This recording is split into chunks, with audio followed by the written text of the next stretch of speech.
Hello friends, good evening. কেমন আছো তোমরা সবাই? আশা করছি সবাই খুব ভালো আছো, আমিও ভালো আছি। তো আমি এখন রয়েছি রান্নাঘরে। তো রান্নাঘরে কি করছি বলো তো? রান্নাঘরে কি করে বলো তো? অফকোর্স রান্নাই করছি। তো কি রান্না করছি সেটাই দেখাচ্ছি। এই যে দেখতে পাচ্ছ, এখানে মশলা কষাচ্ছি। এর মধ্যে ছোট ছোট করে কিমা করে চিকেন দেওয়া আছে। তো এই চিকেনটা কষাচ্ছি। আর এদিকে এখানে বানাচ্ছি আমি খিচুড়ি। খিচুড়ির আলু, ডাল, চাল সমস্ত কিছু সেদ্ধ হয়ে আছে। মশলাটা কষিয়ে এর মধ্যে দিয়ে দেব।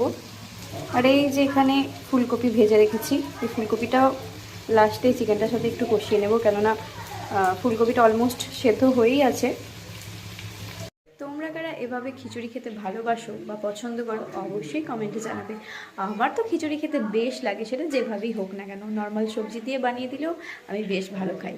আর যারা যারা খিচুড়ি খেতে তোমরা পছন্দ করো, আজ রাতে আমাদের বাড়ি ইনভাইট রইলো, সবাই চলে এসো।